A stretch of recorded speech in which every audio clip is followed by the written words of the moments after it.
नमस्कार दोस्तों। क्या आप जानते हैं एक छोटा सा कॉइल और चुंबक आपको बोर्ड परीक्षा में 5 से 6 अंक दिला सकता है। तो इसी चीज़ को सीखने के लिए मैं अर्जुन सिंह यादव ब्रेन फ्यूल से आपके लिए लाया हूँ इलेक्ट्रोमैग्नेटिक इंडक्शन के कुछ पेपर में आज भी इम्पोर्टेंट ऑब्जेक्टिव। तो चलिए बगैर देरी की इस क्लास की शुरुआत करते हैं आज के पहले क्वेश्चन से।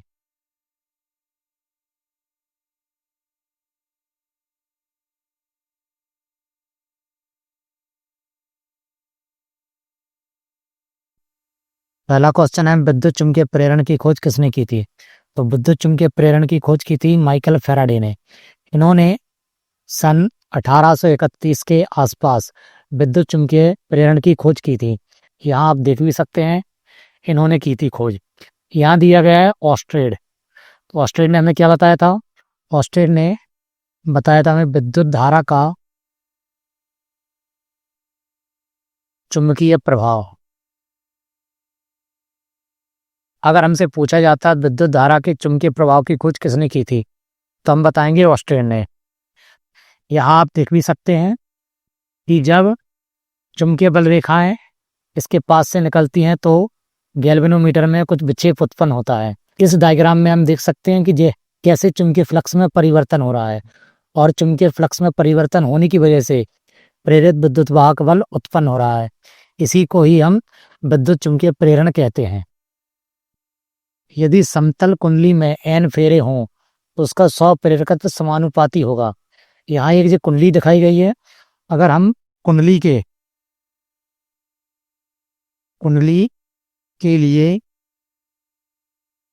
100 प्रेरकत्व इसकी बात करें तो कुंडली के लिए 100 प्रेरकत्व को हम दर्शाएंगे एल से। फॉर्मूला होता है n स्क्वायर म्यू जीरो ए अपॉन में 2r। तो यहाँ देख लेते हैं n डायरेक्ट किसके समानुपाती है? n स्क्वायर के। तो यहाँ जो हमारा आंसर आएगा वो आएगा option number A, n square के समानुपाती। अगर हम इसको आगे थोड़ा और सॉल्व करें तो हम लिखेंगे n square equal to mu zero into pi r square और नीचे हमें मिलेगा 2r। एक आर से एक आर को कैंसिल करते हैं तो l की वैल्यू हमें मिलेगी n square mu zero pi r और अपॉन में 2। तो यहाँ हमें कुछ बातें और मिल जाती हैं।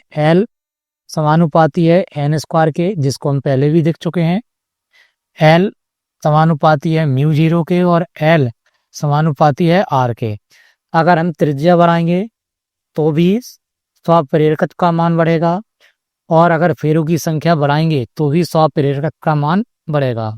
यहाँ इस कॉइल को हम लोग नाम जानते हैं सोलेनॉइड के नाम से। इसे हम लोग सोलेनॉइड कहते हैं। अब सोलेनॉइड क्या होता है? सोलेनॉइड एक ऐसी कुंडली होती है जिसमें फेरों की संख्या तो अधिक होती है लेकिन इसकी त्रिज्या बहुत ही कम होती है। अगर हम बात करें इसके अंदर जो चुंबकीय क्षेत्र होता है, यहाँ लिख दें कि सोलेनॉइड या परिनालिका, इसको परिनालिका लिख देते हैं। परिनालिका के अंदर चुंबकीय क्षेत्र, तो हम सभी जानते हैं परिनालिका के अंदर चुंबकीय क्षेत्र एक समान होता है। बढ़ते हैं अगले क्वेश्चन की तरफ। यहाँ दिया गया है किसी कुंडली का स्वप्रेरकत्व निर्भर नहीं करता है। इसके लिए हम ऊपर ही देख चुके हैं। यहाँ स्वप्रेरकत्व किन किन बातों पर निर्भर करता है? फेरों की संख्या पर, चुंबकशीलता पर, त्रिज्या पर, और यहाँ बोला गया कुंडली। तो इसके लिए एक फॉर्मूला और देख लेते हैं। अगर हमसे परिनालिका पूछा जाए, परिनालिका का स्वप्रेरकत्व, और परिनालिका का स्वप्रेरकत्व यहाँ लिखेंगे n स्क्वायर म्यू जीरो ए अपॉन में l। तो l जो है वो n स्क्वायर के समानुपाती है, l म्यू जीरो के समानुपाती है क्षेत्रफल के, या इसको हम r स्क्वायर के भी लिख सकते हैं। और l लंबाई के कैसा होता है? व्युत्क्रमानुपाती। तो यहाँ क्या क्या हमें दिया गया है? लंबाई, धारा, त्रिज्या और फेरों की संख्या। तो यहाँ जो हमारा ऑप्शन होगा वो ऑप्शन होगा ऑप्शन नंबर बी, कुंडली में प्रवाहित धारा पर। यानी स्वप्रेरकत्व का मान कुंडली में प्रवाहित धारा पर निर्भर नहीं करता है। अगला है विद्युत चुंबकीय प्रेरण में प्रेरित विद्युत वाहक बल निम्न से स्वतंत्र होता है। तो प्रेरित विद्युत वाहक बल का मान किससे स्वतंत्र होता है? याद रखेंगे, प्रेरित विद्युत वाहक बल का मान परिपथ में प्रतिरोध से क्या होता है? स्वतंत्र। अगर हम यहाँ ईएमएफ के लिए फॉर्मूला लिखें तो फॉर्मूला होगा -n d∅/dt। और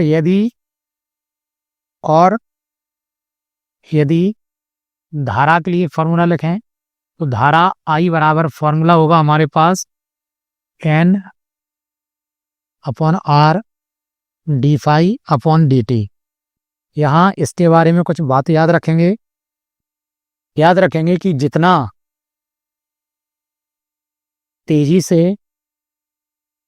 तेजी से फ्लक्स में परिवर्तन होता है उतनी ही तेजी से प्रेरित धारा उत्पन्न होती है। और अगर इस क्वेश्चन में प्रेरित विद्युत वाहक बल की जगह पर अगर हमसे प्रेरित धारा पूछा जाता तो प्रेरित धारा फेरों की संख्या पर, प्रतिरोध पर और चुंबकीय फ्लक्स में परिवर्तन की दर पर, इन चारों चीज़ों पर निर्भर करती है। अब चलते हैं अपने अगले क्वेश्चन की तरफ। दो कुंडलियों के मध्य नरम लोहे का क्रोड प्रयुक्त करने पर उनके मध्य अन्योन्य प्रेरकत्व या सौ प्रेरकत्व होगा। तो बढ़ता है, घटता है, अपरिवर्तित रहता है, इनमें से कोई नहीं। तो हम सभी जानते हैं अगर हम नरम लोहे की क्रोड प्रयुक्त करेंगे तो इसका मान बढ़ जाता है। ऐसा क्यों? क्योंकि नरम लोहे की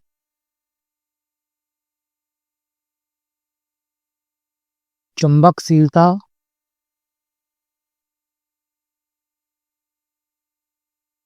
अधिक होती है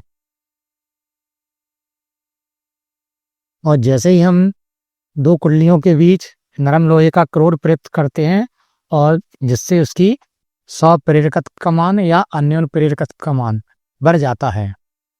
या यहाँ डायग्राम ट्रांसफार्मर का दिया है।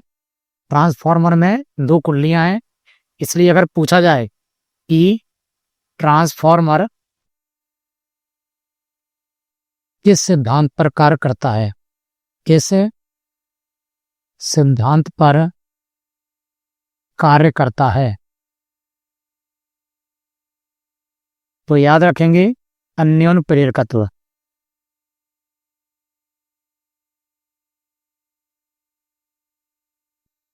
यहाँ दिया गया है फ्लेमिंग के दाएं हाथ के नियम से ज्ञात करते हैं चालक की गति, प्रेरित धारा की दिशा, चुंबकीय क्षेत्र की दिशा और अगला है इनमें से कोई नहीं। तो यहाँ सही आंसर होगा प्रेरित धारा की दिशा। प्रेरित धारा की दिशा हम एक नियम से और ज्ञात करते हैं, लेंज के नियम से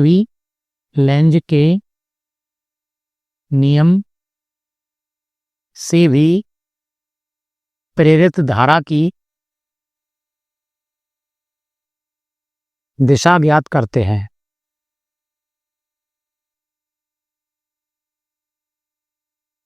अब फ्लेमिंग के दाएं हाथ का नियम होता क्या है, तो यहाँ देख लेते हैं डायग्राम में। अगर हम अपने अंगूठे और तर्जनी और मध्यमा तीनों को इस प्रकार फैलाएं कि तीनों एक दूसरे के कैसी हों? लंबवत। तो अंगूठा यदि चालक के घूमने की दिशा बताएगा और मध्यमा चालक में बहने वाली धारा की दिशा, तो चुंबकीय क्षेत्र की दिशा हमें तर्जनी से पता चलेगी। तो इस प्रकार से हम फ्लेमिंग के दाएं हाथ का नियम भी बड़ी आसानी से समझ सकते हैं। बढ़ते हैं अगले क्वेश्चन की तरफ। दिया गया है यदि पृष्ठ चुंबकीय क्षेत्र के लंबवत हो तो उससे बद्ध चुंबकीय फ्लक्स होगा। इसे समझने से पहले हम यहाँ चुंबकीय फ्लक्स का फॉर्मूला समझ लेते हैं। चुंबकीय फ्लक्स को हम फाई एम से दर्शाते हैं। फॉर्मूला होता है BA कॉस थीटा। अगर इसी को हम सदिश रूप में लिखें तो हमें मिलेगा बी डॉट ए।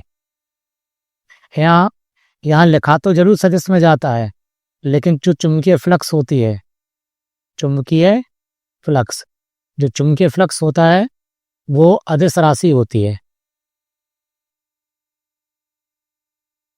अब यहाँ देख लेते हैं, हमसे बोला गया है कि पृष्ठ चुंबकीय क्षेत्र के लंबवत हो, तो यहाँ कंडीशन याद रखेंगे, जब पृष्ठ या तल चुंबकीय क्षेत्र के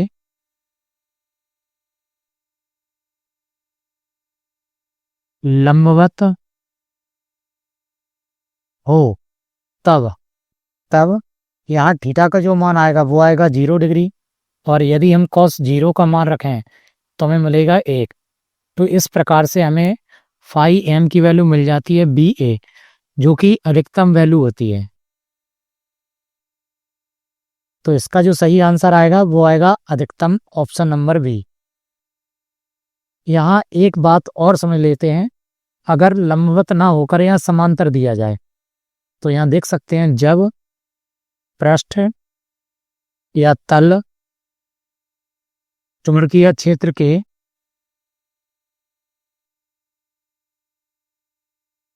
समांतर हो तब थीटा की जो वैल्यू रहेगी वो रहेगी 90 डिग्री, और हम कॉस अगर 90 का मान निकालें तो हमें मिलेगा 0। और इसी प्रकार अगर हम फाई एम यानी फ्लक्स की वैल्यू निकालें तो हमें मिलेगी 0। तो अगर समांतर रखेंगे तो फ्लक्स का मान 0 आएगा, और अगर चुंबकीय क्षेत्र तल के लंबवत है तो हमें मान अधिकतम मिलेगा। यहाँ दिया गया है, किसी शुद्ध प्रेरकत्व L में I धारा प्रवाहित होने पर संचित ऊर्जा होती है Li square 2Li square Li 1/2 Li square. तो यहाँ इसका सही आंसर आएगा 1/2 Li स्क्वायर। बढ़ते हैं अगले क्वेश्चन की तरफ। L/R की विमा होगी, तो L/R की विमा होगी option number C M0 L0 T। कैसे होगी इसको समझ लेते हैं। यहाँ L को ऊपर लिखेंगे और R को नीचे। अगर हमसे L की विमा पूछी जाती है तो L की विमा होगी M L स्क्वायर T-2 और A-2। अगर हमसे R की विमा देखी जाए तो R की विमा होगी M L स्क्वायर T-3 और A-2। यहाँ M से M कैंसिल हुआ, L स्क्वायर से L स्क्वायर कैंसिल, और 2 की पावर पूरे से ये 3 की पावर कैंसिल, और A की पावर 2 से। तो यहाँ हमें मिलेगा 1/T। जब हम इसको ऊपर ले जाएंगे तो हमें मिलेगा T। तो इसकी जो विमा होगी वो होगी M0 L0 T। अगर इसका एक और पूछा जाए कि इसका मान किसके बराबर होगा, यानी पूछा जाए L/R का मान किसके बराबर होगा, किसके बराबर होगा, तो हमें याद रखेंगे इसका जो मान है वो √LC के बराबर होगा। यहाँ दिया गया है हेनरी प्रति मीटर मात्रक होता है, तो हेनरी प्रति मीटर किसका मात्रक होता है, चुंबकशीलता का। इसको हम μ0 से प्रदर्शित करते हैं। याद रखेंगे इसका मान कितना होता है, इसका मान होता है 4 पाई × 10⁻⁻⁷। यहाँ दिया गया है L/R की विमा निम्न में से किसकी विमा के समान है, तो उसको हम पिछली स्लाइड में देख चुके हैं। इसका आंसर आएगा √LC। एक चुंबक एक बंद चालक के निकट स्थित है। चालक में धारा उत्पन्न की जा सकती है यदि केवल चुंबक गतिशील हो, केवल चालक गतिशील हो, चुंबक और चालक गतिशील हो, चालक और चुंबक के मध्य आपेक्षिक गति हो। तो इसका सही आंसर आएगा चालक और चुंबक के मध्य आपेक्षिक गति हो। तो जब चालक और चुंबक के मध्य आपेक्षिक गति होगी तभी प्रेरित EMF यानी विद्युत वाहक बल उत्पन्न होगा। यही हमें फैराडे ने बताया था कि जब चुंबक और कुंडली के मध्य आपेक्षिक गति की जाती है तो प्रेरित विद्युत वाहक बल उत्पन्न हो जाता है, और अगर कुंडली बंद है तो प्रेरित धारा उत्पन्न होती है। आगे दिया गया है, प्रेरण कुंडली से प्राप्त होता है उच्च धारा प्रबल विद्युत वाहक बल, निम्न धारा प्रबल विद्युत वाहक बल, प्रबल धारा निम्न विद्युत वाहक बल, निम्न धारा निम्न विद्युत वाहक बल। तो इसका आंसर आएगा निम्न धारा प्रबल विद्युत वाहक बल। ऑप्शन नंबर बी हमारा सही आंसर होगा। प्रेरण कुंडली जनित्र होती है, तो प्रेरण कुंडली जनित्र क्या होती है? उच्च वोल्टता। 15 नंबर का ऑब्जेक्टिव है, जब एक चुंबकीय क्षेत्र में धातु का गोला गतिमान कराया जाता है तब यह गर्म हो जाता है, क्योंकि प्रत्यावर्ती धारा उत्पन्न होती है, दिष्ट धारा उत्पन्न होती है, भंवर धारा उत्पन्न होती है, अतिरिक्त धारा उत्पन्न होती है। तो याद रखेंगे गर्म होने का कारण है भंवर धारा। हम एक बात याद रखेंगे, भंवर धारा को पूर्णतः नष्ट नहीं किया जा सकता है।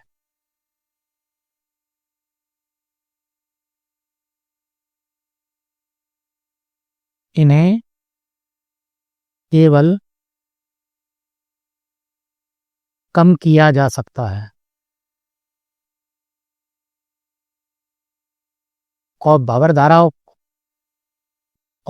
धाराओं को हम कैसे कम करेंगे? कम करने का उपाय,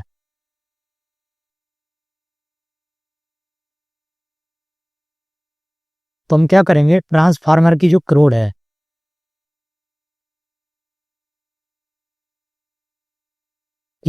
है, उसको पटलित बनाएंगे।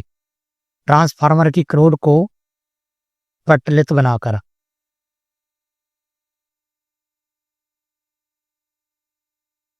प्रेरित विद्युत धारा की दिशा का ज्ञान होता है। इसकी भी चर्चा हम अभी कर चुके हैं, तो इसका आंसर आएगा फ्लेमिंग के दाएं हाथ के नियम से। चुंबकीय प्रेरण के समय के साथ बदलने से किसी बिंदु पर उत्पन्न होता है गुरुत्वीय क्षेत्र, चुंबकीय क्षेत्र, विद्युत क्षेत्र, इनमें से कोई नहीं। इसका सही आंसर आएगा ऑप्शन नंबर सी, विद्युत क्षेत्र। स्वाप प्रेरक की क्रिया किसके समतुल्य होती है? संवेग के, ऊर्जा के, बल के, जड़त्व के। हम सभी जानते हैं इसकी जो क्रिया होती है वो जड़त्व के समान ही होती है। किसी कुंडली के निकट से किसी चुंबक का दक्षिणी ध्रुव दूर ले जाया जाता है तब उसमें प्रेरित विद्युत धारा की दिशा क्या होगी? वामावर्त, दक्षिणावर्त, कभी वामावर्त कभी दक्षिणावर्त, इनमें से कोई नहीं। तो उसका आंसर आएगा ऑप्शन नंबर ए, वामावर्त। जब हम किसी चुंबक के दक्षिणी ध्रुव को किसी कुंडली से दूर ले जाते हैं तो इस प्रकार उसमें जो दिशा उत्पन्न होती है वो हो जाती है वामावर्त। अगर हम यहाँ इस डायग्राम की मदद से भी समझें, मान लेते हैं कि यहाँ ऐसे और यहाँ ऐसे है और यहाँ एक चौक और यहाँ एक कुंडली है, तो अगर हम इस चुंबक को इस कुंडली से दूर ले जाएंगे तो इसमें जो प्रेरित धारा की दिशा होगी, प्रेरित धारा की दिशा वो हो जाएगी इसमें वामावर्त। अगला है चुंबकीय फ्लक्स प्रति इकाई क्षेत्रफल होता है। चुंबकीय फ्लक्स प्रति इकाई क्षेत्रफल, चुंबकीय क्षेत्र घनत्व, ए और बी दोनों, इनमें से कोई नहीं। तो इसका आंसर आएगा ए और बी दोनों। चुंबकीय फ्लक्स प्रति इकाई, तो चुंबकीय फ्लक्स को हम फाई से दर्शाते हैं अपॉन में प्रति इकाई क्षेत्रफल यानी ए। अगर इसको रखेंगे तो हमें चुंबकीय क्षेत्र भी मिलेगा, और चुंबकीय क्षेत्र घनत्व भी मिलेगा। चुंबकीय क्षेत्र घनत्व, इस चुंबकीय क्षेत्र घनत्व का एक नाम भी है, इसको हम चुंबकीय फ्लक्स घनत्व भी कहते हैं। फ्लक्स घनत्व। लेंज का नियम संबंधित है आवेश से, ऊर्जा से, द्रव्यमान से, संवेग संरक्षण से। तो याद रखेंगे लेंज का नियम ऊर्जा संरक्षण के नियम के अनुकूल है। और याद रखेंगे प्रेरकत्व की क्रिया में, प्रेरकत्व की क्रिया में यांत्रिक ऊर्जा का रूपांतरण, यांत्रिक ऊर्जा का रूपांतरण विद्युत ऊर्जा में होता है। धातु के बने किसी गोलक को चुंबकीय क्षेत्र में दोलन कराने पर उसकी दोलन गति क्या हो जाती है? त्वरित, एक समान, अवमंदित, इनमें से कोई नहीं। तो आंसर लगाएंगे ऑप्शन नंबर सी, अवमंदित। धातु के किसी गोलक को चुंबकीय क्षेत्र में दोलन कराने से उसकी दोलन गति कम हो जाती है, जिसका सही आंसर होगा अवमंदित। किसी धारावाही प्रेरित से संबंधित चुंबकीय ऊर्जा I के समानुपाती होती है। इसके लिए अगर हम फॉर्मूला देखें तो फॉर्मूला होता है 1/2 Li²। अगर हम 1/2 और L को एक नियत राशि मान लें, यानी इसको क्या मान लें, एक नियतांक। अगर नियतांक मान लें तो इस नियतांक की जगह पे हम लगाएंगे समानुपाती और आंसर आएगा I²। तो इसका जो सही आंसर होगा ऑप्शन नंबर डी, इसका सही आंसर होगा U समानुपाती L²। लंबाई L के किसी छड़ को एक समान चुंबकीय क्षेत्र की दिशा के लंबवत चाल से गति कराने पर प्रेरित विद्युत वाहक बल का मान क्या होगा? या ऐसा भी पूछ सकता है, छड़ में प्रेरित विद्युत वाहक बल का मान क्या होगा? तो याद रखेंगे इसका जो सही आंसर आएगा ऑप्शन नंबर बी, BVL या BLV। इसे हम एक नाम से और जानते हैं, इसे जानते हैं हम गतिक विद्युत वाहक बल। अगर हमसे ऐसा भी पूछा जाए कि गतिक विद्युत वाहक बल के लिए फॉर्मूला क्या होगा, तो हम आंसर लगाएंगे BLV। अगर हम यहाँ देखें तो E किन किन चीज़ों पर डिपेंड करेगा, B पर, E डिपेंड करेगा V पर और E डिपेंड करेगा L पर।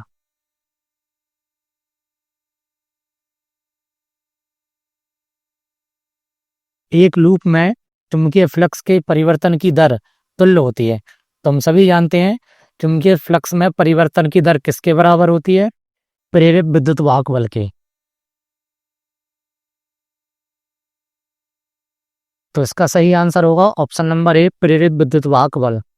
इसको समझने के लिए हमें फैराडे का दूसरा नियम देखना पड़ेगा, फैराडे का द्वितीय नियम।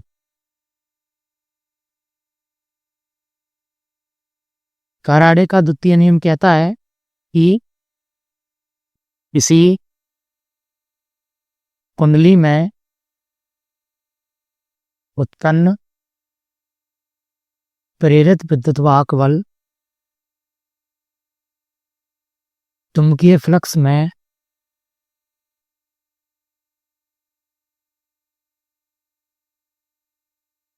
परिवर्तन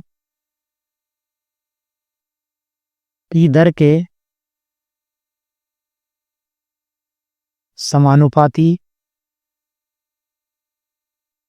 होता है।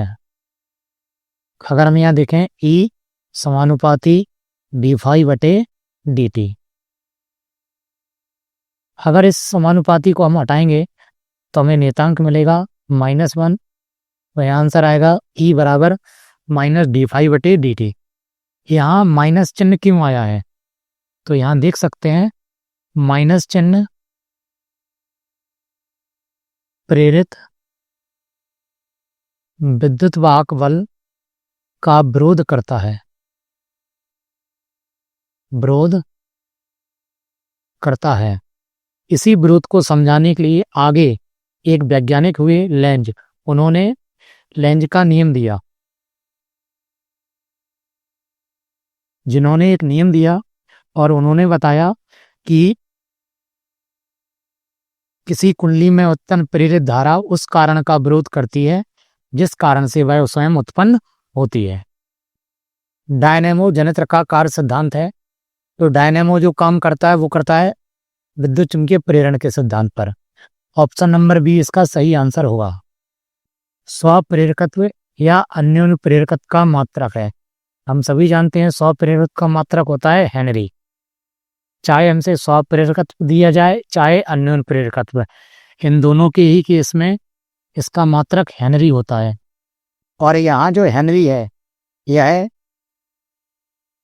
अमेरिका के वैज्ञानिक जोसेफ हेनरी के नाम पर है। उन्होंने ही स्वप्रेरकत्व और अन्योन प्रेरकत्व का मात्रक क्या दिया था? हेनरी। अगर यहाँ हम स्वप्रेरकत्व या अन्योन प्रेरकत्व के लिए विमीय सूत्र देखें तो विमीय सूत्र हमें याद रखना पड़ेगा। विमीय सूत्र होगा ml² T-2 A-2। अगर कुछ बातें और समझें तो हम स्वप्रेरकत्व को विद्युत का जड़त्व कहते हैं।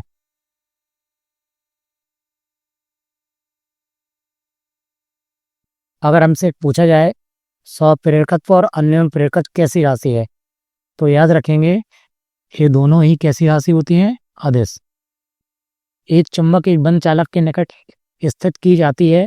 चालक में धारा उत्पन्न की जा सकती है यदि केवल चुंबक गतिशील हो, केवल चालक गतिशील हो, दोनों गतिशील हो, या चालक और चुंबक के मध्य आपेक्षिक गति हो। तो इसको हम पहले कर चुके हैं, इसका आंसर आएगा चालक और चुंबक के मध्य आपेक्षिक गति हो। बढ़ते हैं अपने अगले क्वेश्चन की तरफ। यहाँ दिया गया है किसी कुंडली में प्रेरित विद्युत वाहक बल के प्रेरण के लिए संबद्ध चुंबकीय फ्लक्स घटना चाहिए, घट या बढ़ सकता है, नियत रहना चाहिए, बढ़ना ही चाहिए। तो इसके लिए जो सही आंसर आएगा वो आएगा घट या बढ़ सकता है।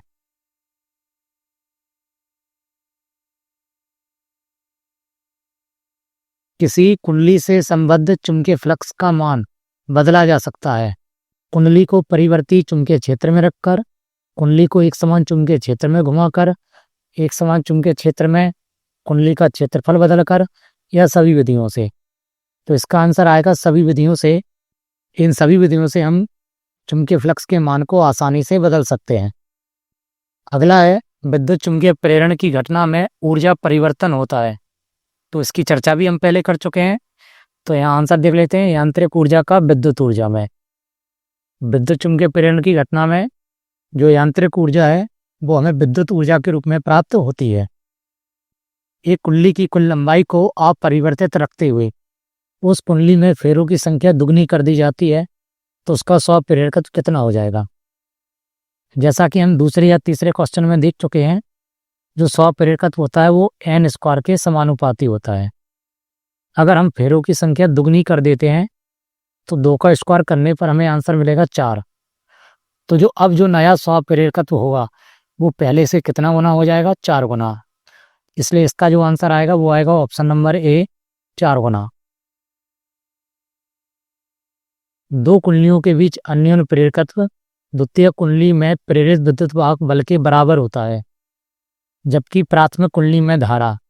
तो इसके लिए आंसर होगा ऑप्शन नंबर सी, 1 एम्पियर प्रति सेकंड की दर से जब धारा परिवर्तित की जाती है। अब यहाँ से हमारा दूसरा सेक्शन चालू होता है। रिक्त स्थान या फिलिंदी ब्लैंक्स हैं जो एमपी बोर्ड के किसी न किसी ईयर में आए हुए हैं, तो इनको भी एक बार देख लेते हैं।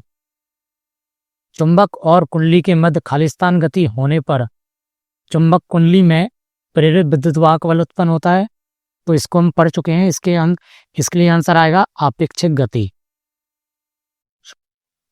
कुंडली में प्रेरित धारा की दिशा किस नियम से ज्ञात करते हैं? तो फ्लेमिंग के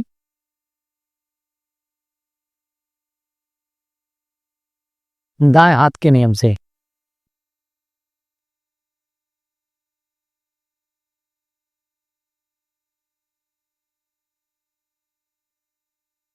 लेंज का नियम संरक्षण पर आधारित है। तो लेंज का नियम किस पर आधारित है? ऊर्जा संरक्षण पर। प्रेरित विद्युत वाहक बल खालिस्तान के कारण उत्पन्न होता है। तो याद रखेंगे चुंबकीय फ्लक्स में चुंबकीय फ्लक्स में परिवर्तन के कारण। प्रेरकत्व का मात्रक, तो प्रेरकत्व का मात्रक क्या होता है? हेनरी, और इसका विमेय सूत्र होता है ml² T-2 A-2। और इतना भी याद रखेंगे, अगर प्रेरकत्व पूछा जाए कैसी राशि है तो याद रखेंगे प्रेरकत्व अदिश राशि होती है। आदर्श युग्मन में युग्मन गुणांक k का मान होता है, तो आदर्श युग्मन में युग्मन गुणांक का मान होता है 1। यहाँ इसके लिए फॉर्मूला भी याद रखेंगे। दो कुंडलियों के स्वप्रेरकत्व और अन्योन प्रेरकत्व के बीच संबंध होता है m बराबर k under root L1 into L2। यहाँ k है, इसे ही हम युग्मन गुणांक कहते हैं। वैसे तो युग्मन गुणांक का मान 1 से कम होना चाहिए, लेकिन आदर्श परिस्थितियों में इस k का मान होता है 1। दो समकक्षीय लंबी परिनालिकाओं के बीच अन्योन्य प्रेरकत्व m बराबर होता है under root L1 into L2। प्रतिरोधक तार खलिस्तान कुंडली का बनाया जाता है। इसको हम 3rd चैप्टर में पढ़ चुके हैं, तो इसको आप खुद से हल कीजिए और वो कमेंट में बताइए इसका आंसर क्या आना चाहिए। चुंबकीय फ्लक्स में परिवर्तन की दर किसके अनुक्रमानुपाती होती है? तो याद रखेंगे प्रेरित विद्युत वाहक बल। प्रेरित विद्युत वाहक बल। तो यहाँ दिया गया है आदर्श प्रेरकत्व का ओमीय प्रतिरोध होता है। जैसा कि हम सभी जानते हैं आदर्श प्रेरकत्व का ओमीय प्रतिरोध कितना होता है? 0। अगला है एक कुंडली का तल एक समान चुंबकीय क्षेत्र में क्षेत्र रेखाओं के समांतर रखा गया है, तो कुंडली से संबंधित चुंबकीय फ्लक्स का मान कितना होगा? हम सभी जानते हैं जब इसका तल चुंबकीय क्षेत्र रेखाओं के समांतर है तो यहाँ जो थीटा का मान आता है वो थीटा का मान आता है 90 डिग्री। और इसी प्रकार हम cos थीटा cos 90 की वैल्यू निकालेंगे तो हमें मिलेगी 0, तो हमें फाई m यानी चुंबकीय फ्लक्स का मान मिलेगा 0। तो जब किसी कुंडली का तल चुंबकीय क्षेत्र रेखाओं के समांतर रखा जाता है तो उससे संबंधित चुंबकीय फ्लक्स का मान 0 हो जाता है। अगला है चुंबकीय फ्लक्स तथा चुंबकीय फ्लक्स घनत्व में संबंध है। तो चुंबकीय फ्लक्स तथा चुंबकीय फ्लक्स घनत्व में संबंध होता है पाई m बराबर b इंटू ए। अगला है दो समान स्वप्रेरकत्व L वाली कुंडलियों को श्रेणी क्रम में जोड़ने पर कुल प्रेरकत्व कितना होगा? तो याद रखेंगे अगर हमसे श्रेणी क्रम में पूछा जाए तो हम आंसर लगाएंगे L1 प्लस L2। इस L की जगह पे भी L रखेंगे और यहाँ भी L, तो हमें आंसर मिलेगा 2L। इसके लिए डायरेक्ट ट्रिक भी याद कर लेते हैं। इसके लिए ट्रिक रहेगी कि जब भी अगर समान दिया जाए तो श्रेणी क्रम में इसका मान आएगा n इंटू L, यानी जितनी संख्या है और जितना स्वप्रेरकत्व है। अगला है दो कुंडलियों के स्वप्रेरकत्व L है, समांतर क्रम में जोड़ी जाती हैं तो स्वप्रेरकत्व कितना होगा? तो याद रखेंगे इसके लिए आंसर लगाएंगे L समांतर, यहाँ फॉर्मूला याद रखेंगे 1/L1 प्लस 1/L2।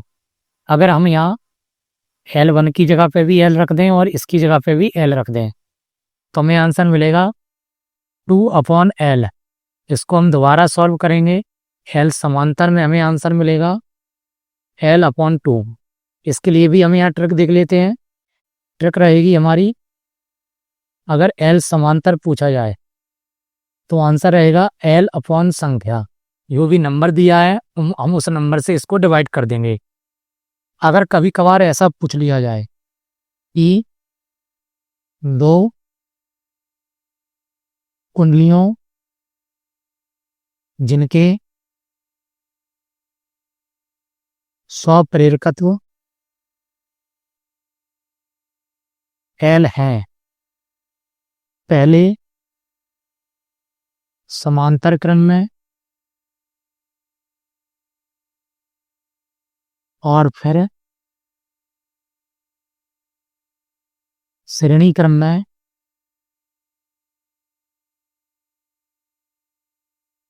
जोड़ा जाता है तो इनका अनुपात कितना होगा। तो याद रखेंगे इनका अनुपात आएगा, पहले हम समांतर में लिख लेते हैं और फिर लिख लेते हैं श्रेणी में। तो अभी हम फॉर्मूला याद करके आए हैं, इसके लिए फॉर्मूला आएगा L/2 और इसके लिए फॉर्मूला आएगा 2L। तो यहाँ L से L कैंसिल हो गया, आंसर आएगा 1/4, या इसको लिख सकते हैं 1:4। और यही श्रेणी और समांतर में पूछा जाए तो आंसर आएगा 4/1। हम यहाँ एक बात और याद रखेंगे कि अगर हमसे पूछा जाता है फ्लक्स, बंधता और धारा का अनुपात क्या होता है, तो याद रखेंगे इनका अनुपात होता है 100 प्रेरकत्व के बराबर। ऐसा क्यों होता है, तो हमें पता है, हम जानते हैं फाई बराबर फॉर्मूला निकलता है LI, और अगर हम LI को इसके अपॉन में लाएंगे तो हमें मिलेगा φI। तो फ्लक्स बंधता का धारा से जो अनुपात निकलता है वो निकलता है 100 प्रेरकत्व के बराबर। यहाँ लास्ट में एक छोटी सी चीज को और समझ लेते हैं, इम्पोर्टेंट है, मोस्ट इम्पोर्टेंट मानकर चलिए। अगर हमसे चुंबकीय फ्लक्स पूछा जाए, चुंबकीय फ्लक्स, तो इसके बारे में थोड़ा और जानकारी ले लेते हैं। चुंबकीय फ्लक्स को हम फाई से दर्शाते हैं, फॉर्मूला होता है B/A। इसका जो SI मात्रक होता है वो होता है वेबर, या इसको हम ऐसे भी लिख सकते हैं जूल/सेकंड। अगर हम इसके CGS मात्रक की बात करें तो इसका CGS मात्रक होता है मैक्सवेल। अगर हमसे पूछा जाए एक वेबर में कितने मैक्सवेल होते हैं तो हम याद रखेंगे 10⁸ मैक्सवेल। और अगर इसकी हमसे राशि भी पूछी जाए तो हम राशि भी बता सकते हैं, चुंबकीय फ्लक्स कैसी राशि होती है, अदिश। तो दोस्तों ये थे मैग्नेटिक इंडक्शन के सबसे इम्पोर्टेंट ऑब्जेक्टिव। अगर ये वीडियो आपको काम का लगा हो तो इस वीडियो को लाइक करें और दोस्तों के साथ ज़रूर शेयर करें। और फिजिक्स के ऐसे ही छोटे छोटे रिवीजन की वीडियो पाने के लिए इस चैनल को सब्सक्राइब करना मत भूलिए। अगली वीडियो में हम अल्टरनेटिंग करंट के मोस्ट इम्पोर्टेंट ऑब्जेक्टिव कवर करेंगे। तो मिलते हैं वहीं, तब तक के लिए धन्यवाद।